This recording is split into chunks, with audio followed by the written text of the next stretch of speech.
오늘 여러분과 함께 나눌 이야기는 많은 가정이 직면하고 있는 현실적이면서도 가슴 아픈 고민에 관한 것입니다. 바로 우리 부모님의 돌봄 문제입니다. 요즘 길을 걸어보시면 휠체어를 탄 어르신을 모시고 나온 가족들을 자주 보게 됩니다. 또는 아침 일찍 작은 버스가 동네를 돌며 어르신들을 태우고 가는 모습도 흔히 볼 수 있죠. 이러한 모습들이 바로 우리 사회가 고령화 시대로 접어들었다는 것을 보여주는 일상의 풍경입니다. 통계청 자료를 보면 우리나라는 이미 고령사회에 진입했고 2025년에는 초고령 사회로 접어들 예정입니다. 이는 단순한 숫자의 변화가 아닙니다. 우리 모두의 삶에 직접적인 영향을 미치는 변화입니다. 특히 부모님을 모시고 있는 중장년층에게는 더욱 절실한 현실이죠. 과거에는 대가족 제도 하에서 며느리가 시부모를 돌보는 것이 당연시되었습니다. 하지만 지금은 어떤가요? 핵가족화가 진행되었고 여성들도 사회에서 일하는 것이 일반적이 되었습니다. 맞벌이 부부가 늘어나면서 예전처럼 집에서 온전히 부모님을 돌보기가 현실적으로 어려워졌습니다. 이런 상황에서 많은 가족들이 고민하게 되는 것이 바로 전문적인 돌봄 서비스입니다. 그리고 가장 먼저 마주하게 되는 선택지가 주간보호센터와 요양원입니다. 주간보호센터는 흔히 어르신 유치원이라고 불립니다. 아침에 모셔다가 저녁에 다시 집으로 모셔다 드리는 말 그대로 출퇴근 개념의 서비스죠. 반면 요양원은 365일 24시간 어르신이 입소하여 생활하는 곳입니다. 얼핏 보면 단순해 보이는 선택 같지만 실제로는 매우 복잡하고 중요한 결정입니다. 왜냐하면 이 선택이 어르신의 남은 생애와 가족 전체의 삶을 크게 바꿀 수 있기 때문입니다. 잘못된 선택을 한 가정이 이야기를 들려드리겠습니다. 김 씨 가족의 경우 80세 어머니가 경증 치매 진단을 받았습니다. 가족들은 바로 요양원에 모셔야 한다고 생각했습니다. 어머니는 처음에는 반대했지만 자녀들이 설득해서 결국 요양원에 입소하게 되었습니다. 하지만 어머니는 새로운 환경에 적응하지 못했습니다. 익숙한 집을 그리워하며 매일 울었고 치매 증상이 오히려 더 악화되었습니다. 가족들도 어머니를 시설에 모셨다는 죄책감에 시달렸죠. 결국 6개월 만에 어머니를 다시 집으로 모셔왔고 주간보호센터를 이용하기 시작했습니다. 그제서야 어머니의 상태가 안정되었고 가족들도 마음의 평화를 찾을 수 있었습니다. 반대의 경우도 있습니다. 박 씨는 혼자 사시는 아버지가 뇌졸중으로 쓰러진 후 처음에는 주간보호센터를 이용했습니다. 하지만 아버지의 상태가 점점 악화되어 밤에도 수시로 케어가 필요한 상황이 되었죠. 박 씨는 직장을 다니면서 밤마다 아버지를 돌봐야 했고 결국 심각한 번아웃 상태에 이르렀습니다. 이때 요양원으로 모시는 결정을 내렸고 아버지는 전문적인 24시간 케어를 받으며 안정을 찾았습니다. 이처럼 같은 시설이라도 어르신의 상태와 가족의 상황에 따라 결과가 완전히 달라질 수 있습니다. 그래서 오늘 여러분께 이 두 시설의 차이점을 정확히 알려드리고 우리 가족에게는 어떤 선택이 최적일지 판단하는 기준을 제시해 드리고자 합니다. 먼저 두 시설의 가장 근본적인 차이부터 살펴보겠습니다. 주간보호센터는 노인장기요양보험법상 재가급여에 해당합니다. 재가급여는 말 그대로 집에서 생활하면서 받는 서비스라는 뜻이죠. 반면 요양원은 시설급여에 해당합니다. 시설이 바로 어르신의 집이 되는 것입니다. 이 차이가 모든 것을 결정합니다. 어르신의 주된 생활 공간이 어디인가 하는 문제이기 때문입니다. 주간보호센터를 이용하시는 어르신은 여전히 집이 생활의 중심입니다. 센터는 낮 동안 머무르는 활동 공간일 뿐이죠. 하지만 요양원에 입소한 어르신에게는 그 시설이 새로운 집이 됩니다. 그렇다면 각 시설의 주요 목적도 다를 수밖에 없습니다. 주간보호센터는 어르신의 신체 기능과 인지 기능을 유지하고 향상시키는 것이 주된 목적입니다. 또한 사회적 고립감을 해소하고 낮 시간 동안 가족의 돌봄 부담을 덜어주는 역할을 합니다. 요양원의 목적은 다릅니다. 장기적인 요양과 24시간 밀착 돌봄이 핵심입니다. 식사나 배변 등 일상생활 전반에 걸친 지원이 필요한 어르신들을 위한 곳이죠. 가족의 역할도 크게 달라집니다. 주간보호센터를 이용할 경우 낮 동안의 돌봄 부담은 덜어지지만 저녁과 주말, 공휴일에는 여전히 가족이 직접 돌봐야 합니다. 완전한 해방은 아닌 셈이죠. 반면 요양원의 경우 가족은 직접적인 돌봄 부담에서 벗어나게 됩니다. 대신 정서적 지지를 보내고 정기적으로 면회하는 역할로 바뀌게 됩니다. 그렇다면 누가 어떤 시설을 이용할 수 있을까요? 이는 장기요양 등급과 밀접한 관련이 있습니다. 많은 분들이 이 부분을 헷갈려 하시는데 사실 매우 중요한 내용입니다. 장기요양 등급을 받기 위해서는 먼저 신청을 해야 합니다. 국민건강보험공단에 신청하면 방문조사와 의사소견서를 통해 어르신의 상태를 평가합니다. 그 결과에 따라 1등급부터 5등급 그리고 인지지원 등급이 결정됩니다. 여기서 중요한 것은 등급에 따라 이용할 수 있는 서비스가 달라진다는 점입니다. 1등급과 2등급을 받으면 시설급여 대상이 되어 요양원에 입소할 수 있습니다. 물론 재가급여도 선택할 수 있어서 주간보호센터 이용도 가능하죠. 하지만 3등급, 4등급, 5등급, 인지지원 등급을 받으면 기본적으로는 재가급여 대상입니다. 즉, 요양원에 바로 입소할 수는 없고 주간보호센터나 방문요양 같은 재가 서비스를 이용해야 합니다.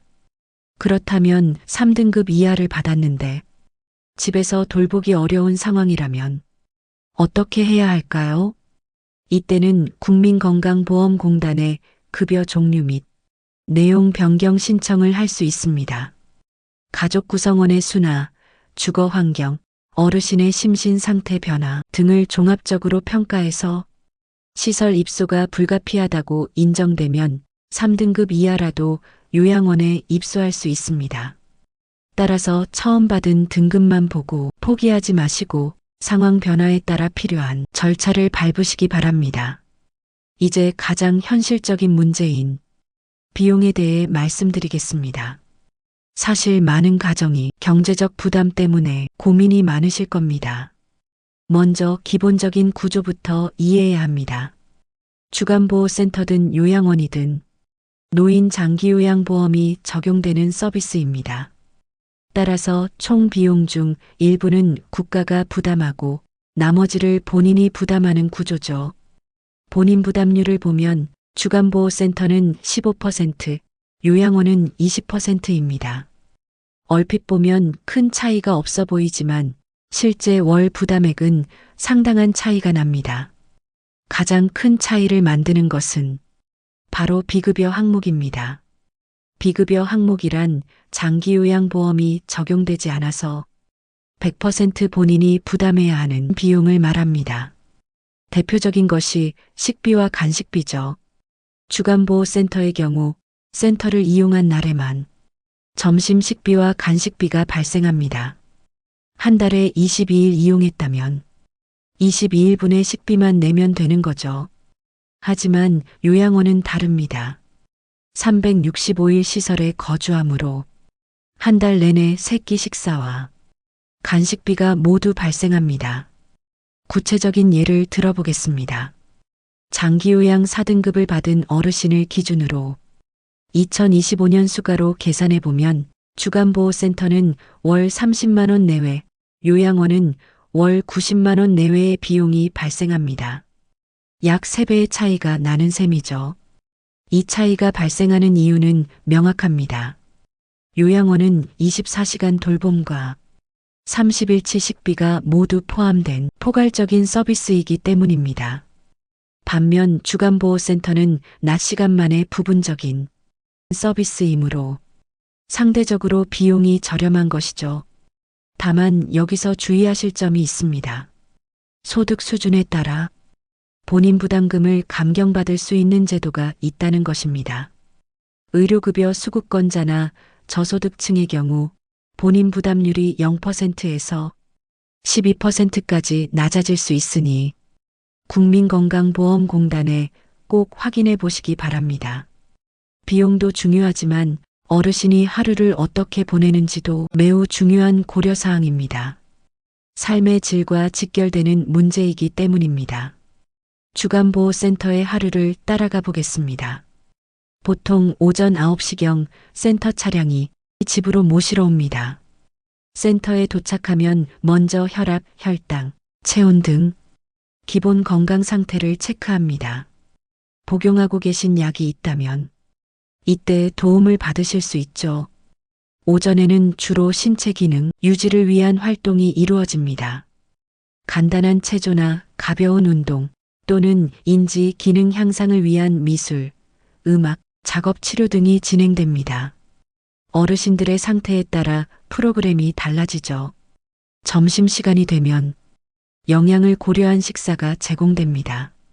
식사 후에는 편안한 공간에서 낮잠을 자거나 휴식을 취할 수 있습니다. 오후에는 다른 어르신들과 함께하는 레크리에이션이나 노래 교실, 영화 감상 등이 이루어집니다. 때로는 외부 강사를 초빙해서 특별한 프로그램도 진행됩니다. 다도나 원예 같은 활동들이죠. 이런 다양한 활동을 통해 어르신들이 성취감을 느끼고 즐거움을 찾을 수 있도록 돕습니다. 무엇보다 중요한 것은 사회적 교류입니다. 하루 종일 비슷한 연배의 다른 어르신들과 대화하고 어울리며 외로움을 해소할 수 있다는 점이 주간보호센터의 큰 장점입니다. 오후 4시나 5시경 다시 차량으로 집까지 안전하게 모셔다 드립니다. 요양원의 서비스는 성격이 다릅니다. 24시간 생활하는 공간이므로 일상생활 전반에 걸친 지원이 이루어집니다. 기상부터 취침까지 모든 과정에서 도움을 받을 수 있죠. 식사나 간식 제공은 물론이고 기저귀 교체, 체위 변경, 목욕 등 혼자서 하기 어려운 모든 일상생활 활동을 요양보호사가 24시간 지원합니다. 상주하는 간호사나 간호조무사가 매일 건강 상태를 확인하고 투약 관리, 욕창 관리, 흡인 같은 의료적 처치도 제공합니다. 응급 상황이 발생하면 협약병원으로 신속하게 연계되는 시스템도 갖춰져 있습니다. 물리치료사가 상주하는 경우 관절 구축 예방을 위한 운동이나 보행 훈련, 통증 완화를 위한 물리치료도 받을 수 있죠. 정서적 지원도 빼놓을 수 없습니다. 사회복지사가 주관하여 인지기능 유지를 위한 활동이나 말벗 서비스, 종교활동 등도 진행됩니다. 하지만 주간보호센터처럼 다양하고 활발한 프로그램보다는 안정적인 케어에 더 중점을 둡니다. 이처럼 두 시설의 서비스 내용과 방향이 다르므로 어르신의 상태와 필요에 따라 선택해야 합니다. 비교적 건강하고 사회적 교류를 원하신다면 주간보호센터가 24시간 밀착 케어가 필요하다면 요양원이 적합하다고 볼 수 있습니다. 시설 선택이 가져오는 생활의 변화도 중요하게 고려해야 할 부분입니다. 어르신뿐만 아니라 가족 전체의 삶이 달라지기 때문입니다. 주간보호센터를 선택할 경우 어르신의 생활을 살펴보겠습니다. 가장 큰 장점은 익숙한 자신의 집에서 계속 생활할 수 있다는 점입니다. 밤에는 가족과 함께 집에서 주무시고 낮에만 센터에 다녀오시는 거죠. 환경 변화로 인한 스트레스가 적고 가족과의 유대감도 계속 이어갈 수 있습니다. 낮 동안의 규칙적인 활동은 생활에 활력을 불어넣습니다. 특히 혼자 계실 때 무기력함을 느끼시던 어르신들이 센터에서 다양한 프로그램에 참여하시면서 다시 생활의 즐거움을 찾으시는 경우가 많습니다. 가족의 입장에서도 변화가 있습니다. 낮 시간 동안은 돌봄 부담에서 벗어나 직장 생활이나 개인적인 시간을 가질 수 있습니다. 돌봄과 내 삶의 균형을 맞추는데 큰 도움이 되죠. 다만 저녁과 주말, 공휴일에는 여전히 직접적인 돌봄이 필요하므로 완전한 해방은 아닙니다. 요양원을 선택할 경우는 어떨까요? 어르신에게는 새로운 환경과 사람들에게 적응해야 하는 과제가 있습니다. 처음에는 혼란과 외로움을 느끼실 수 있죠. 하지만 24시간 전문가의 돌봄 아래 안전하게 생활할 수 있고 야간 응급 상황에 대한 불안에서도 벗어날 수 있습니다. 가족의 경우 24시간 이어지던 돌봄의 부담에서 완전히 벗어날 수 있습니다. 특히 장기간 간병으로 소진된 가족에게는 절실한 휴식의 기회가 됩니다. 하지만 부모님을 시설에 모셨다는 죄책감을 느끼기도 합니다. 가족의 역할도 변화합니다. 직접적인 돌봄 제공자에서 정서적 지지자로 바뀌는 거죠. 정기적으로 면회하고 시설과 소통하며 어르신의 상태를 확인하는 역할이 됩니다. 이제 구체적인 상황을 통해 어떤 선택이 더 적합한지 살펴보겠습니다. 먼저 주간보호센터가 적합한 경우를 보겠습니다. 만약 어르신이 경증 치매 진단을 받으셨거나 인지 저하가 시작되어 혼자 계실 때 불안해하시는 상황이라고 가정해 보겠습니다. 지팡이나 보행기 등을 이용해서 혼자 거동이 가능하고 식사나 화장실 이용 같은 기본적인 일상생활은 스스로 하실 수 있는 상태입니다. 은퇴 후 집에만 계시면서 무기력감과 외로움을 많이 느끼시고 다른 사람들과 어울리고 싶어하는 성향을 보이신다면, 그리고 익숙한 집을 떠나는 것에 대한 거부감이 강하시다면 주간보호센터가 매우 적합한 선택입니다. 가족 상황도 중요합니다. 자녀들이 맞벌이를 하거나 직장에 다녀서 낮 시간 동안은 집을 비우지만 저녁이나 주말에는 누군가가 어르신을 돌볼 수 있는 환경이라면 더욱 좋겠죠. 특히 어르신이 가족과 함께 저녁 식사를 하고 대화하는 것을 중요하게 생각하신다면 주간보호센터가 이상적입니다. 이런 경우 어르신은 낮 동안 안전한 환경에서 다양한 활동에 참여하며 활력을 되찾고 저녁에는 사랑하는 가족의 품으로 돌아와 정서적 안정을 누릴 수 있습니다. 반대로 요양원이 더 적합한 경우도 있습니다. 어르신이 중증 치매로 인해 인지 기능이 현저히 저하되어 의사소통이 어렵고 배회나 이상행동을 보이는 상황을 가정해 보겠습니다. 또는 뇌졸중 후유증 등으로 와상 상태에 있어 스스로 움직일 수 없고 욕창 예방을 위한 체위 변경이나 기저귀 케어 등 24시간 돌봄이 필요한 상태라면 요양원을 고려해야 합니다. 야간에 선망 증상이 나타나거나 낙상 등 응급 상황 발생 위험이 매우 높은 경우, 또는 식사를 삼키기 어려워 경관 영양이나 흡인 같은 의료적 처치가 수시로 필요한 상황이라면 전문적인 24시간 케어가 필수적입니다. 가족 상황도 고려해야 합니다.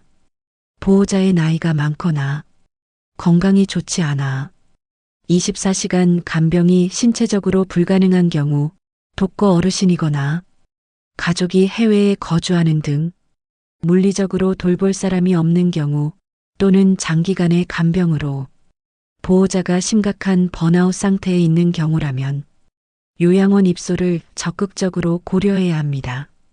이런 상황에서는 가족의 힘만으로는 더 이상 감당하기 어렵습니다. 어르신의 안전과 건강을 위해서도 가족의 건강을 위해서도 전문기관의 도움이 필요한 거죠. 여기서 하나 더 말씀드리고 싶은 것은 서비스 혼합 이용에 관한 내용입니다. 주간보호센터를 이용하기로 했다고 해서 저녁 시간이나 주말에 돌봄 공백을 그냥 감수해야 하는 것은 아닙니다. 노인 장기요양보험에는 다양한 재가급여 서비스가 있습니다. 장기요양 등급별로 주어지는 월 한도액 내에서 여러 서비스를 조합해서 이용할 수 있는 거죠. 예를 들어 주간보호센터와 방문요양 서비스를 함께 이용할 수 있습니다. 어르신이 오후에 주간보호센터에서 귀가한 후 저녁 시간에 방문요양보호사가 집으로 와서 저녁 식사 준비를 돕거나 잠자리에 드실 때까지 돌봐드리는 방식입니다. 주말에 가족이 외출해야 할 경우에도 단기보호 서비스나 방문요양 서비스를 신청해서 돌봄 공백을 메울 수 있습니다. 이처럼 정해진 틀에 얽매이지 말고 우리 가족의 생활 패턴과 어르신의 필요에 맞게 다양한 서비스를 유연하게 조합하면 더욱 효과적인 돌봄 계획을 세울 수 있습니다. 자, 이제 우리 가족에게 맞는 유형을 결정했다면 좋은 시설을 찾는 방법을 알아야겠죠. 아무리 좋은 제도라도 시설의 질이 떨어진다면 의미가 없으니까요. 먼저 위치와 접근성을 확인해야 합니다. 가족이 수시로 방문하기에 편리한 거리인지 대중교통 접근성은 좋은지 살펴봐야 합니다. 주간보호센터의 경우 집이 송영 서비스 범위에 포함되는지 반드시 확인해야 합니다. 아무리 좋은 센터라도 송영 서비스가 안 된다면 이용하기 어려우니까요. 시설의 평가 등급도 중요합니다. 국민건강보험공단 노인장기요양보험 홈페이지에 들어가시면 장기요양기관 찾기 메뉴에서 각 시설의 평가 등급을 확인할 수 있습니다.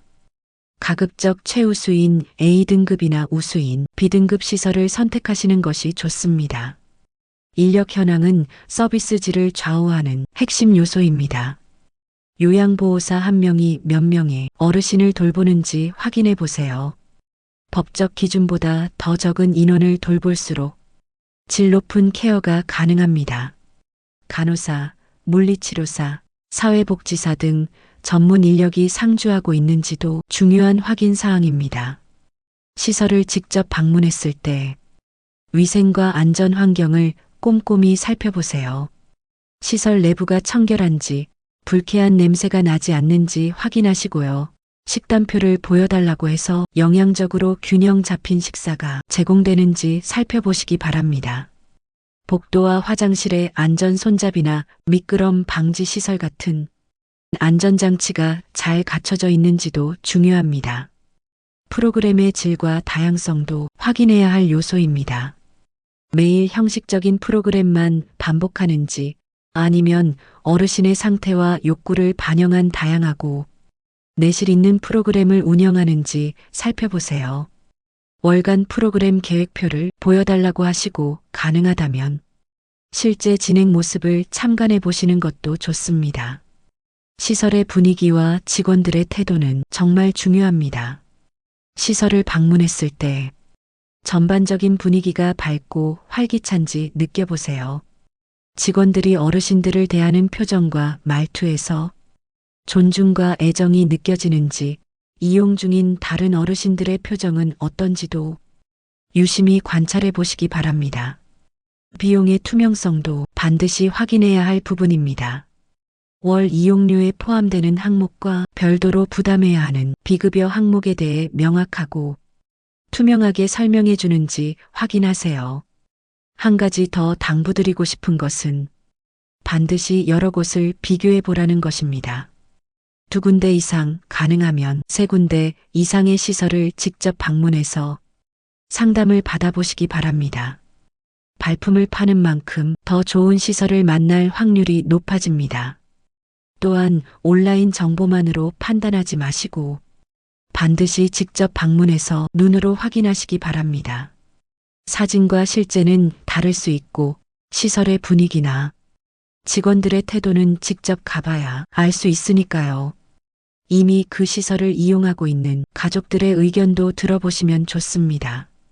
시설 측에서 소개해주는 가족이 아니라 독립적으로 만날 수 있는 분들의 솔직한 의견을 들어보시는 것이 도움이 될 것입니다. 여기까지 말씀드린 내용을 정리하면 주간보호센터와 요양원은 각각 다른 역할과 가치를 가지고 있습니다. 어느 쪽이 절대적으로 좋거나 나쁘다고 할 수는 없죠. 주간보호센터는 어르신 유치원이라는 별명처럼 활기찬 하루를 선물해 드리는 곳입니다. 비교적 건강하시고 사회적 교류를 원하시는 어르신들에게 적합합니다. 가족의 입장에서도 낮 시간 동안의 자유를 얻으면서도 어르신과 함께하는 시간을 유지할 수 있어서 돌봄과 삶의 균형을 맞추는데 도움이 됩니다. 요양원은 새로운 집이 되어 24시간 편안한 돌봄을 제공하는 곳입니다. 중증 상태로 전문적인 케어가 필요한 어르신들에게 필수적인 선택이 될 수 있습니다. 가족은 직접적인 돌봄 부담에서 벗어나 새로운 역할을 찾아갈 수 있습니다. 결국 가장 중요한 것은 두 가지입니다. 첫 번째는 어르신의 현재 상태와 성향을 정확히 파악하는 것이고, 두 번째는 우리 가족이 감당할 수 있는 돌봄 역량과 환경을 솔직하게 평가하는 것입니다. 이 두 가지를 기준으로 어르신 본인의 의사를 최대한 존중하면서 충분한 가족회의를 거쳐 신중하게 결정하시기 바랍니다. 때로는 처음 선택이 완벽하지 않을 수도 있습니다. 어르신의 상태가 변화하거나 가족 상황이 바뀔 수 있으니까요.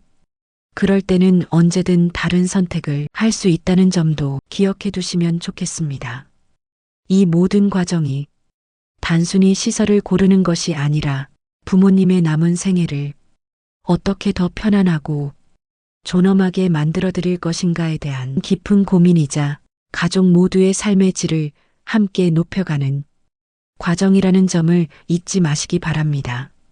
어떤 선택을 하시든 정답은 없습니다. 하지만 충분한 정보를 바탕으로 신중하게 내린 결정이라면 그것이 우리 가족에게는 최선의 선택이 될 것입니다. 마지막으로 한 가지 더 말씀드리고 싶은 것은 이런 선택을 해야 하는 상황 자체가 결코 부끄러운 일이 아니라는 점입니다. 오히려 부모님을 위해 최선을 다하고 있다는 증거입니다. 죄책감을 가질 필요도 없고 다른 사람의 시선을 의식할 필요도 없습니다.